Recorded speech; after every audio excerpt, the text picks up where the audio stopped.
Hi, welcome to the podcast. Can you introduce yourself, please? Hi, everybody. My name is Rocco Scavetta. I'm the CEO and founder of Hybrid Theory Games here in Toronto.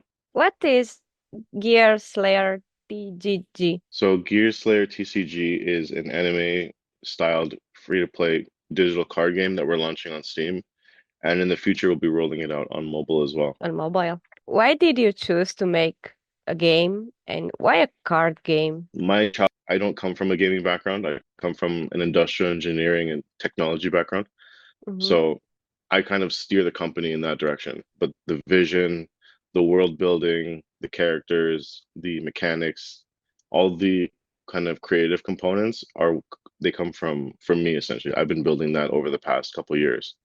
And I personally love card games. I'm a collector of cards. I've been playing card games since I was a child, and I still like play card games now, like games like Runeterra, games like Master Duel, Shadowverse. So that's just my personal preference in terms of gaming. So I've always wanted to kind of pursue and create something in the gaming realm, predominantly with strategy games. And so card games just felt right, like the right fit. And it's something that I was adamant about pursuing. Okay. When are you planning to release and on what platforms? So right now we're working diligently on the alpha for the Kickstarter. The Hmm. Kickstarter we're hoping to launch in April of this year, towards the end of the month. Um, if not April, then May. So keep an eye out for the Kickstarter. In regards to like a private beta, we're aiming to have that released in 1 year from when the Kickstarter has launched, and then we want to go public shortly after the private beta has finished. And so that's kind of the roadmap that we have laid out for the game right now. We're going to keep it focused with Steam because we're a small team. We want to make sure that we can address everything, be quick with bug fixes, and just remain like have a tight focus. And then once we know that the PC side has been successful, we plan on just replicating that and rolling it out to mobile as well shortly after.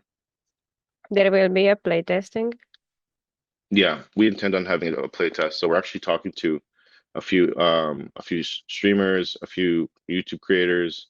We have a Kickstarter manager that's working with us to get us in the door with a lot of players, a lot of people that can give us like honest feedback from a content creator perspective. It's been a good start to the year. Why did you choose Kickstarter to springboard your game? So right now, so I've been working on Gear Slayer with my initially the idea of Gear Slayer came in 2020. And then I spent a year and a half to 2 years really molding the idea of it. And so with the Kickstarter, I saw it as the best path because of the cost for gaming, because I've been paying for everything. We've been bootstrapping the entire game. So Hmm. we've put in quite a large sum of money into the game, fully bootstrapped. We've hired a team. We have an artist that's like he specializes in anime. We have like a music composer and who does our sound effects and music, VFX artists, asset creators. So we've really invested into the game in that sense. But that that will obviously plateau at some point because the cost is so high. So my Yeah. CTO and I both believe that Kickstarter will be great because it gives you the component of community, and there's an early fan base that can fall in love with the creation and like the work. And then there's also the opportunity for the revenue to allow you to do more for the game, to create more, to add more content, to be more polished with all the little granularities and small details. And that's really what's important for us is we want to build a game that is actually fun and engaging and it leaves an imprint because the goal for Gear Slayer is to create a pop culture IP. We want to create an anime franchise and IP that comes from the Western world and is very popular internationally. That's a big goal for me because you see a lot of great like animes. They come from Japan. They're huge. They have such a huge imprint on like the Western world, on Latin America, on Europe, and I believe that it can be done also from the Western side. So that's something that's very important for us. And I think a huge element to making that happen is not just having a really polished world and characters and ecosystem and lore, but also having a really polished game that can keep and like they can essentially propel the game forward so that people fall in love with it faster. So Kickstarter is really that gasoline to help us get to that point. What is the long-term goal of the Gear Slayer IP? So with Gear Slayer's IP, so one of the things that we're going to be doing with the to kind of build that anime presence is we want to do like a mini manga series. So releasing little manga series that tell you like bits of the characters, bits of the lore, bits of the world building. There's a couple verticals that we want to attack. We want to basically do. The Gear Slayer card game is the main one. That's the center of everything. We actually are, everybody on the team is basically heavily like, we're all fans of esports. Like we all watch League of Legends World, Evo, and all these other tournaments. So having a having an esports element to the card game is something that's very, very important for us. We want to tap into that esports realm. We're actually talking with we actually have so my CTO is from Senegal. He's living in Canada as well. He has friends from esports teams that we're actually talking with like closely that can actually play the game and that we want to hopefully bring on, and they've been participants in like Evo and other like world tournaments. So it's been pretty cool to be part of that at a very early stage in the conversation side, and then put something in their hand eventually in the next coming months. And then aside from the esports aspect, we want to also have like in the future an animated series like a Netflix or an animated series on some platform. We want to have the manga volumes to really like tell the story. We want to have a fighting game that is also tied to the main characters from the card game. So the way the characters are designed right now for the card game can actually also be transferable into other games, whether it's a fighting game, whether it's an RPG. So that's kind of been the whole strategy for the IP is situating everything in a think of Riot Games, think of League of Legends. They can do spin-offs of certain characters.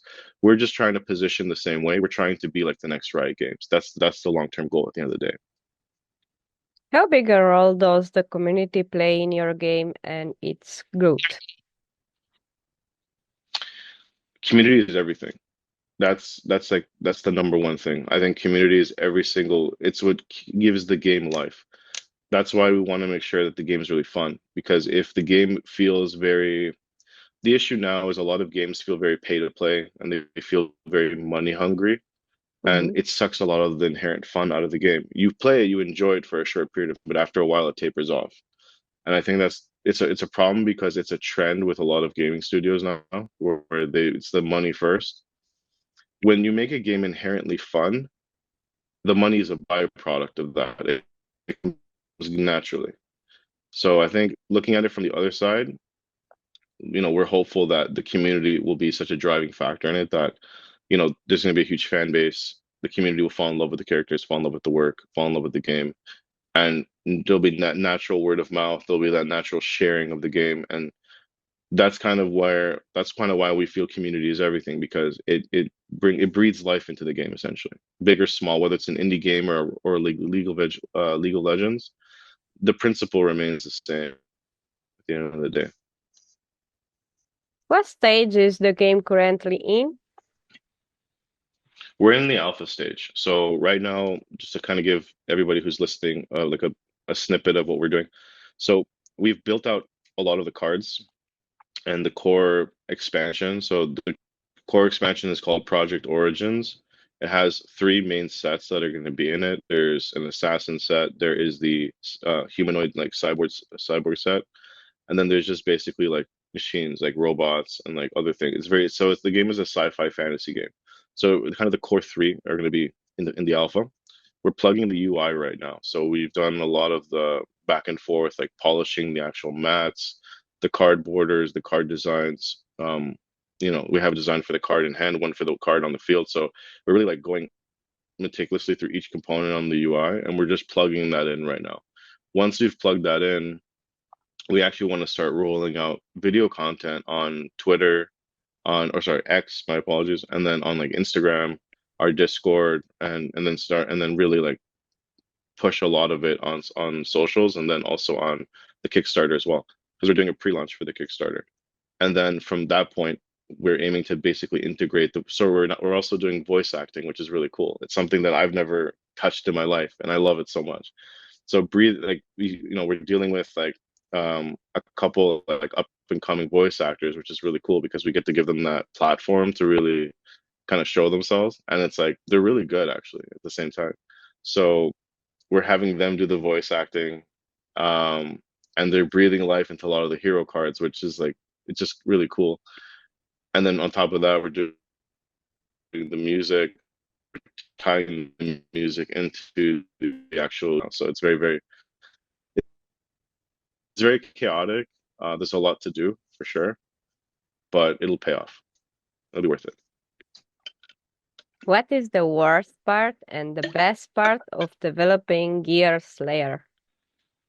I'll start with the worst part. Okay. For me, it's there's a lot I don't know, and it's the stuff that I don't know that really blindsides you. It really just kind of like so I've played games for so many years, for decades. I'm 32. I've been playing games for basically like over 20 years.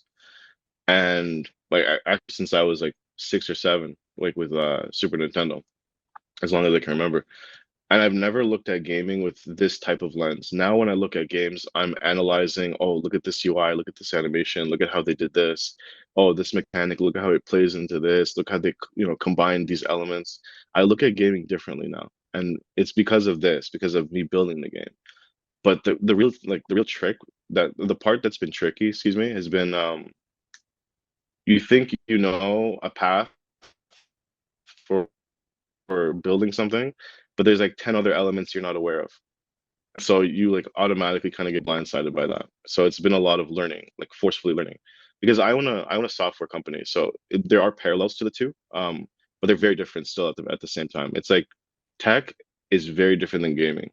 Gaming is an art form. There's a lot of like love and passion and like creativity that has to go into it, whereas tech is very black and white. There's a lot of it's either yes or no. It's very, very like linear.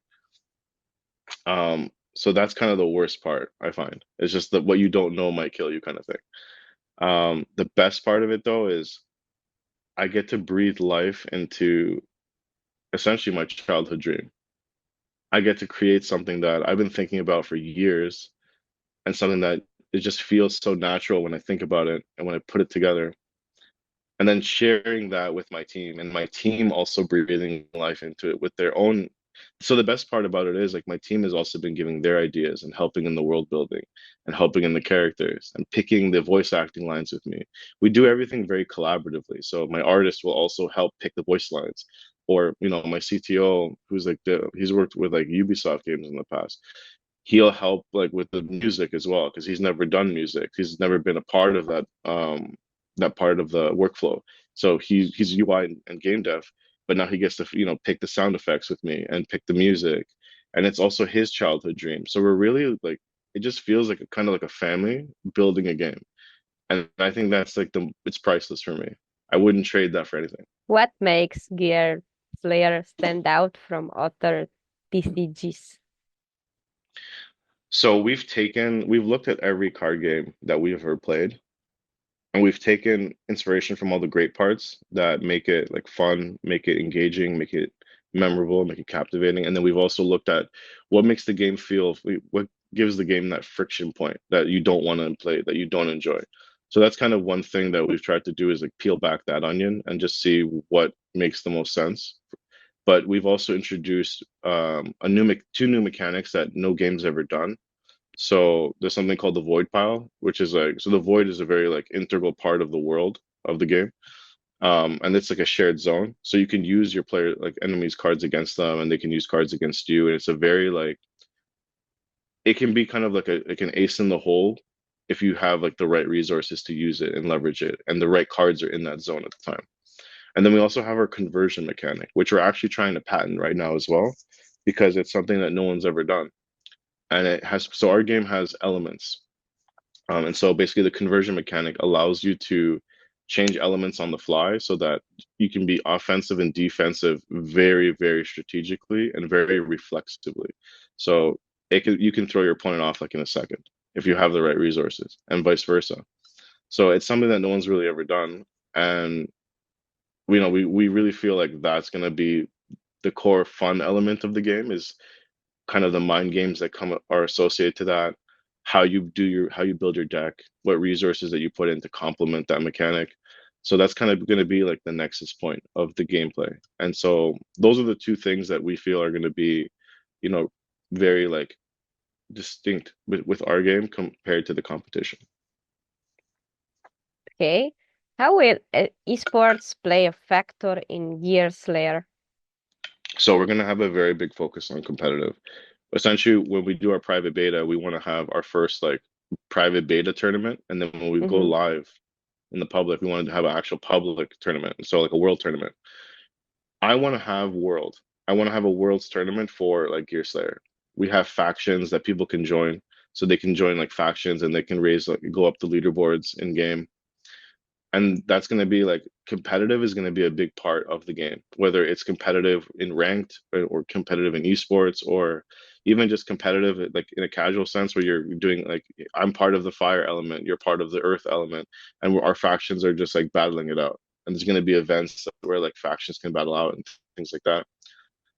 It's going to be a big portion of it, and because we know people in the esports space like personally, there's a lot less resistance to get in because there is already a door that's somewhat cracked open, and we can kind of have those conversations and navigate that realm and try to find a way to get some sort of interest or user base that's in the esports space to pick us up and try us out and give us their feedback, good or bad, so that we can keep refining it and then eventually get into the esports realm. So it's a big piece of it. Tell me more about your team. How did you put together your team? A lot of vetting. So I started this in 2020. So I met everybody in a very weird way, but it worked out perfectly. I basically like I was interviewing, I'll kind of go like bit by bit. I was interviewing for like an artist to start off and kind of like put visuals to my vision first before anything else. And I went through so many people, and then I ended up finding, so when COVID hit, the person that I originally was speaking to, he ended up getting sick, couldn't do the job. So he recommended me the artist I have now, and it's been perfect. It's been amazing ever since. We've been together like 3 years working on the game and building out the artwork and building out the lore. And then my CTO, I met through Discord. I went on Canadian gaming devs and I was just kind of, going around seeing like what people do, what kind of work they do. And he had some really cool like images and videos and projects like on his like he was posting on one of the channels. And so I reached out to him. I just, hey, can we do like a sit down? I want to kind of meet you. I want to know more about what you do, this and that. And that's kind of how I met my CTO, who is now one of my closest friends. As we build this out together, we become like best friends at the same time. And then with everyone else, it's kind of been a lot of like I've been doing a lot of interviewing and like checking a lot of like places that people might show up that are posting a lot of music or VFX or you know voice acting, things of that nature.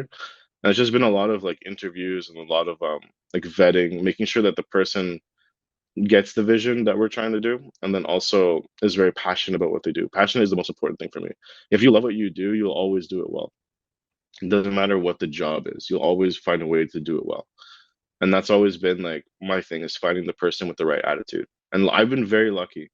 I've been very, very fortunate to find like everyone on my team is in love with the game and in love with the vision.